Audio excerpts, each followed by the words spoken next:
Bueno amigos, bienvenidos de nuevo. Continuamos con el capítulo 5 de las aventuras de Arthur Gordon Pym. Capítulo 5. Durante unos minutos después de que el cocinero hubiese abandonado el castillo de proa, Augustus se entregó a la desesperación, pensando que jamás saldría vivo de aquella litera. Entonces tomó la resolución de revelar mi situación al primer hombre que se le acercase, creyendo que era preferible dejarme correr mi suerte con los amotinados que perecer de sed en la bodega. Pues hacía 10 días que yo estaba aprisionado y mi cántaro de agua solo contenía una provisión para 4 días. Mientras pensaba en esto, se le ocurrió la idea de si sería posible comunicarse conmigo por el camino de la Cala Mayor. En cualquier otra circunstancia, la dificultad y el azar de la empresa le hubieran impedido intentarlo, pero ahora le quedaban pocas esperanzas de vida y por consiguiente poco que perder. Por tanto, puso toda su alma en la tarea. Sus esposas eran la primera preocupación. Al principio no vio medio alguno de quitárselas y temió fracasar nada más intentarlo. Pero un examen detenido le descubrió que los hierros entraban y salían al placer, como muy poco esfuerzo o inconvenientemente, simplemente con encoger las manos, pues aquella clase de esposas eran ineficaces para sujetar a personas jóvenes cuyos huesos más pequeños ceden fácilmente a la presión. Luego se desató los pies y dejando la cuerda de modo que pudiese ajustarse de nuevo fácilmente en caso de que bajase alguien, se puso a examinar el baluarte en el sitio donde se unía con la litera. La separación era aquí de tablas de pino blando, de 1 pulgada de grueso, y vio que le costaría muy poco trabajo abrirse camino a través de ellas. En aquel momento se oyó una voz en la escalera del castillo de proa, y tuvo el tiempo justo para ponerse la esposa en la mano derecha, pues no se había quitado la de la izquierda, y ajustarse el nudo corredizo de la cuerda a los tobillos cuando bajó Dirkspeter, seguido de Tigre, que inmediatamente saltó a la litera y se tumbó en ella. El perro había sido traído a bordo por Augustus, quien sabía el cariño que yo le tenía al animal, y pensó que me agradaría tenerlo conmigo durante el viaje. Había ido a buscarlo a mi casa inmediatamente después de dejarme en la bodega, pero no se había acordado de decírmelo al traerme el reloj. Desde que estalló el motín, Augustus no había vuelto a verlo y lo daba por perdido, suponiendo que lo habrían echado por la borda alguno de los miserables villanos de la pandilla del piloto. Al parecer se había escondido en un agujero debajo de un bote de donde no podía salir por falta de espacio para dar la vuelta. Por fin Peters lo había sacado y por una especie de sentimiento bondadoso que por mi amigo supo apreciar muy bien, se lo llevó al castillo de proa para que le acompañase, dejando al mismo tiempo un trozo de cecina salada y patatas cocidas, con una lata de agua. Luego subió a cubierta y prometió volver al día siguiente con más comida. Cuando se fue, Augusto se liberó de las esposas de ambas manos y se desató los pies. Luego levantó la cabecera de la colchoneta en la que había estado echado y con sus cortaplumas, pues los rufianes no le habían juzgado digno de registrarle, comenzó a cortar vigorosamente una de las tablas de la separación lo más cerca posible al fondo de la litera. Escogió este sitio porque, si tenía que interrumpirlo bruscamente, podía ocultar lo que estaba haciendo dejando caer la cabecera de la colchoneta en su posición adecuada. Pero durante el resto del día no le molestó nadie y por la noche había cortado la tabla del todo. Hay que observar aquí que ninguno de los marineros de la tripulación ocupaba el castillo de proa como dormitorio, pues desde el motín vivían todos juntos en la cámara, bebiendo y comiendo los víveres del almacén del capitán Bernard, y sin preocuparse más que de lo absolutamente necesario para la navegación del bergantín. Estas circunstancias nos favorecieron tanto a mí como a Augustus, pues si las cosas hubiesen sucedido de otro modo, le hubiera sido imposible llegar hasta mí, mientras que así pudo realizar con confianza sus propósitos. Pero amanecía ya antes de que completase el segundo corte de la tabla, que estaba aproximadamente a unos 30 centímetros por encima del primero. dejando así una abertura suficientemente ancha para pasar con facilidad a la cubierta principal del entrepuente. Una vez aquí, se dirigió sin mucha dificultad a la escotilla principal inferior, aunque para ello tenía que trepar a lo alto de las pilas de barricadas de aceite, que llegaban casi hasta debajo de la cubierta, donde apenas quedaba espacio suficiente para su cuerpo. Al llegar a la escotilla se encontró con que Tigre le había seguido, deslizándose entre dos filas de barricas, pero ya era demasiado tarde para intentar llegar hasta mí antes del amanecer, pues la mayor dificultad estribaba en atravesar la apretada estiva de la bodega inferior. Por eso resolvió volverse y esperar a la noche siguiente. Con este fin, se puso a desapretar la tapa de la escotilla, de modo que detuviese lo menos posible cuando volviese de nuevo. No bien acabó de aflojarla cuando Tigre saltó con ansias a la pequeña abertura que formaba, olfateó un momento y lanzó un prolongado gemido al tiempo que se ponía a escarbar como si quisiera apartar la tapa con sus patas. Su comportamiento no ofrecía duda alguna. Se daba cuenta de que yo estaba en la bodega y Agustos pensó que era posible que me encontrase si lo dejaba bajar.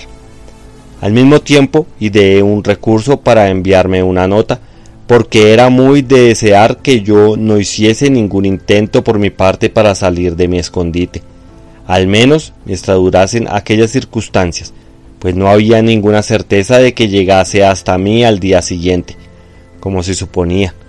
Los acontecimientos posteriores demostraron lo afortunado de esta decisión, pues si no hubiera sido porque recibí la nota, habría dado indudablemente con algún plan, por desesperado que fuese, para llamar la atención de la tripulación, y en ese caso hubiera sido más que probable que nos hubiesen matado a los dos. Una vez que decidió escribir, la dificultad estaba en procurarse material para hacerlo. Un montadientes viejo fue convertido rápidamente en pluma, y esto a tientas, pues las entrecubiertas estaban más negras que el betún. El papel lo obtuvo arrancándolo la hoja posterior de una carta del duplicado de la carta falsificada para Mr. Rose. Este había sido el borrador original, pero no pareciéndole bastante bien imitada la letra. Agustos había escrito otra guardándose, por fortuna, la primera en el bolsillo de su chaqueta, donde acababa de encontrarla con tanta oportunidad. Solo faltaba la tinta, pero el sustituto fue encontrado enseguida por medio de una ligera incisión con el cortaplumas en la yema de un dedo, justamente por encima de la uña, de donde salió un copioso chorro de sangre, como suele suceder en las heridas de este lugar. La nota fue escrita lo mejor posible, dada la oscuridad y las circunstancias. En ella explica brevemente que había habido un motín, que el capitán Bernard había sido abandonado en un bote y que yo podía esperar inmediatamente auxilio en lo que a las provisiones concernía, pero que no debía aventurarme a ningún movimiento. La carta concluía con estas palabras: «He garrapateado esto con sangre, tu vida depende de permanecer oculto». Después de atar la tira de papel al perro, Agustus lo echó por la escotilla y él regresó enseguida al castillo de proa, donde no encontró ningún indicio de que hubiera bajado nadie de la tripulación durante su ausencia. Para ocultar el hueco de la partición, clavé la navaja por encima y colgó un chaquetón de marinero que encontró en la litera. Luego volvió a ponerse las esposas y a atarse las cuerdas alrededor de los tobillos. Apenas acababa de terminar sus preparativos cuando bajó Peter, muy borracho, pero de un humor excelente, trayendo a mi amigo las provisiones para el día. Estas consistían en una docena grande de patatas irlandesas asadas y un jarro de agua. Se sentó un rato en un arca junto a la litera, charlando libremente del piloto y de los asuntos generales del bergantín. Su comportamiento era excesivamente caprichoso y hasta grotesco.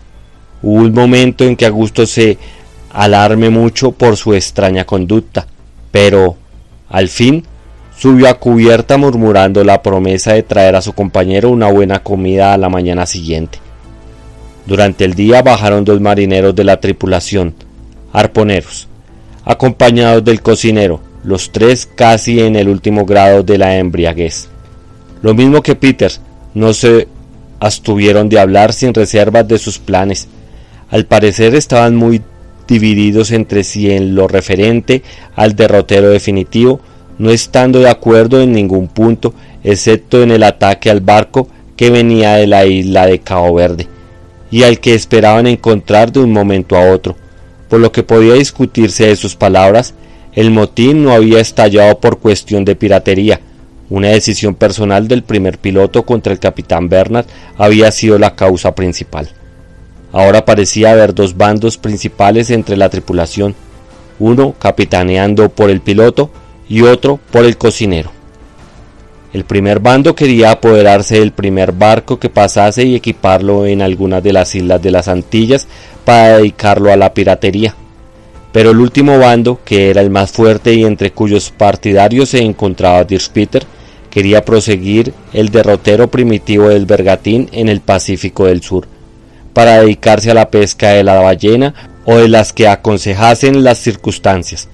Las manifestaciones de Peter, que habían visitado con frecuencia aquellas regiones, tenían gran peso. Aparentemente entre los amotinados, vacilantes como estaban, entre sus confusas nociones de provecho y de placer, Peter les hablaba de un mundo de novedades y diversiones en las innumerables islas del Pacífico, de la perfecta seguridad y de la libertad sin trabas que podían disfrutar allí, y más particularmente de lo delicioso del clima, de los abundantes medios para darse buena vida y de las voluptuosas bellezas de sus mujeres. Sin embargo, no se había resuelto nada aún, pero las escenas que pintaba el marinero mestizo se iban quedando grabadas en las ardientes imaginaciones de los marineros, y era muy probable que sus intenciones fueran las que finalmente surtieran su efecto. Los tres hombres se marcharon al cabo de una hora, y nadie más entró en el castillo de proa en el resto del día. Agustos no se movió hasta que se acercó la noche. Luego se desembarazó de los hierros y de la cuerda y se preparó para su tentativa. Encontró una botella en una de las literas y la llenó de agua del cántaro que le había dejado Peters, al tiempo que se llenaba los bolsillos de patatas frías. Para la alegría suya, se encontró una linterna con un pequeño cabo de vela que podía encender cuando quisiera, pues tenía en su poder una caja de fósforos. Cuando fue completamente de noche, se deslizó por el agujero del mamparo, teniendo la precaución de arreglar las mantas de la litera de modo que simulara el bulto de una persona acostada. Cuando pasó por el agujero, colgó de nuevo el chaquetón, como antes, para ocultar la abertura, maniobra esta que era fácil de ejecutar, pues no reajustó la tabla que había sacado hacia afuera. Se halló luego en el entrepuente, continuando su camino, como antes, entre las barricas de aceite y la parte inferior de la cubierta hasta la escotilla principal. Al llegar a esta, encendió la vela y bajó con gran dificultad entre las compactas estivas de caja. Por un momento llegó a alarmarse. Al advertir el hedor insoportable y denso de la atmósfera, creyó que no era posible que yo hubiese sobrevivido a tan largo encierro, respirando un aire tan malsano. Me llamó varias veces por mi nombre, sin obtener respuesta alguna, y sus temores parecían confirmarse así. El bergantín se balanceaba violentamente con tal estrépito, que era inútil aplicar el oído para escuchar un ruido tan débil como el de mi respiración o el de mi ronquido. Abrió la linterna y la levantaba tan alto como podía cada vez que encontraba espacio suficiente, a fin de que, al observar yo la luz, pudiera comprender, si estaba vivo, que se acercaba el socorro. Sin embargo, no percibía reacción alguna mía. A la suposición de que yo había muerto comenzó a tener caracteres de certeza para Agustos. No obstante, resolvió abrirse camino, si le era posible, hasta la caja, para salir de dudas respecto a la verdad de sus temores. Cuando algún tiempo en el estado de ansiedad más lastimoso, hasta que encontró, por fin, el paso completamente obstruido y no había ninguna posibilidad de seguir adelante. Vencido por la desesperación, se dejó caer sobre un montón de tablas y empezó a llorar como un niño. Fue en aquel momento cuando oyó el ruido de la botella que yo había tirado. Afortunado, en verdad, fue aquel incidente, pues por trivial que parezca, de él depende el destino de mi vida. Han transcurrido muchos años hasta que me enteré de este hecho, una vergüenza natural y el remordimiento de su debilidad e indecisión le impidieron a gusto manifestarme enseguida lo que, con una intimidad más profunda y sincera, se decidió a contarme después. Al encontrar obstruido su camino por multitud de obstáculos que no podía vencer, decidió abandonar su empresa y regresar al castillo de proa. Antes de condenarle por esta decisión, deben tenerse en cuenta las terribles circunstancias que le rodearon. La noche avanzaba deprisa y su ausencia podía ser descubierta. Esto sucedería inevitablemente si no se hallaba en su litera al romper el día. La vela se estaba agotando y le sería muy difícil encontrar en la oscuridad el camino hacia la escotilla. También debe recordarse que tenía sus buenas razones para creerme muerto, en cuyo caso no resultaría ningún beneficio para mí llegando hasta la caja y en cambio tropezaría con un mundo de peligros sin utilidad alguna. Me había llamado repetidas veces y no le había contestado. Yo llevaba 11 días con sus noches sin más agua que la que contenía el jarro que él me había dejado, provisión que no era muy probable que yo hubiese economizado al comienzo de mi encierro, pues esperaba una pronta liberación. La atmósfera de la cala, por otra parte, debía de haberle parecido, al llegar desde el aire comparativamente puro del castillo de proa, de naturaleza totalmente tóxica, y muchísimo más intolerable de lo que me había parecido a mí al tomar la posesión de mi alojamiento en la caja, pues entonces la escotilla llevaba muchos meses abierta.